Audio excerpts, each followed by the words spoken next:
Hey everybody, this is Vince Miller. Thank you so much for joining me for another devotional. Today we're going to be in John chapter 10. I'm going to read verses 14 down through 16. Jesus is still speaking. He repeats a phrase again, though, here at the beginning of the verse 14. He says, I am the good shepherd. I know my own and my own know me. So there's this relationship. Just as the Father knows me and I know the Father. So relationship there as well. And I lay down my life for the sheep. And I have other sheep that are not of this fold.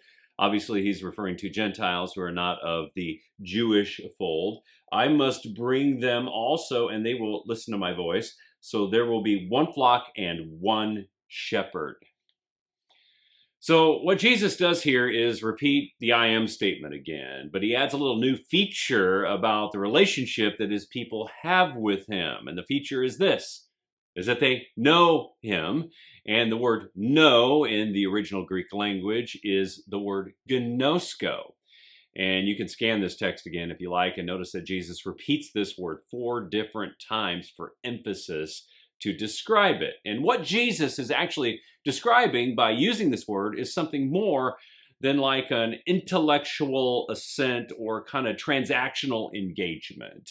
The word implies intimate knowledge that we have with someone that we know very, very well. For example, with casual acquaintances, I may not be able to pick up on their gestures and tones.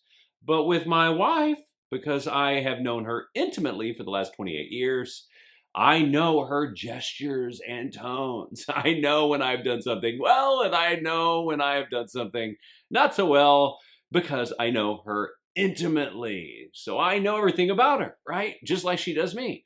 Now, what Jesus is inferring is that true followers know him this way. They know him intimately. And as a result, they will obey him. Because of this intimacy, they will obey him and reject bad spiritual leaders. They're going to see right through the scam of these bad spiritual leaders because, well, they know Jesus. They know his voice. They know his call. They know his direction. They know his protection. They know everything about him.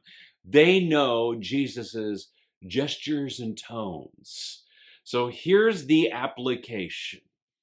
Spiritual leaders are supposed to guide you to knowing Jesus. That's it, to knowing him intimately.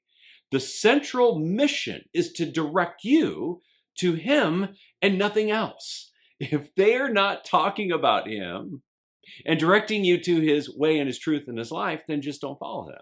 And by the way, the best way to increase your intimacy with him is just to read his stories, like we're doing right here.